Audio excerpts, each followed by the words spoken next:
Ngayong araw, Choy, nandito tayo sa Sisilix, Choy, Cebu ba? Araw.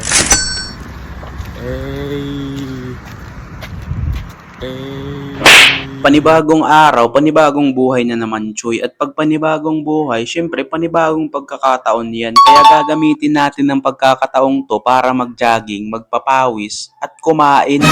O diba, wala ring silbi. Pero ayos lang yan, Choy. Basta pinagpawisin yung kilikili natin. Bago syempre mangyari ang lahat, simula muna tayo sa stretching. Kasi pag walang stretching, dyan tayo nagkakaroon ng tapilok at mga sakit-sakit sa katawan. At syempre, para kondisyon yung mga muscle natin, gaya nito, Choy, oh. Resulta yan kasi naulanan tayo habang natutulog. Mag-aalas 6 na pala yan dyan, Choy. Kaya napapansin nyo na ang ganda ng pagsikat ng araw. Kaya ito yung the best time para mag-jogging, Choy. Hindi masyadong mainit, sakto lang.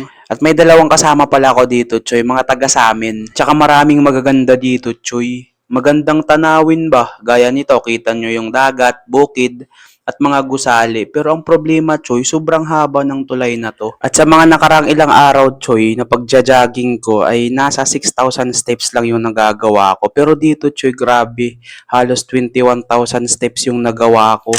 Biruin nyo, sa haba ng takbo at lakad na nagawa ko, maikli pa rin yung pasensya ko. Paano ba yan? At pagdating namin sa point na to, Choy, akala ko ito na yung dulo, pero hindi pa pala. Kaya naglakad-lakad na lang muna ako at para makapag-relax din. At nung nakapagpahinga na tayo ng konti, Choy, tsaka lang tayo tumakbo ulit. Pero naglalakad lang ako dyan kasi grabe, Choy, nakakapagod na talaga. Oo. Pero dahil umiinit na, Choy, napilitan tayong tumakbo. Sayang kasi yung Bioderm. Makalipas lang ng 10 minuto, Choy, ay nakarating na kami dito sa dulo. Ito yung tinatawag nilang Cordoba. At dahil sa rason na nagsusuntukan na yung mga alaga ko sa tiyan, ay agad-agad kami dito pumunta sa Jollibee, Choy. Ito yung sinasabi ko na walang silbi yung pagja-jogging kung lagi ring kumakain.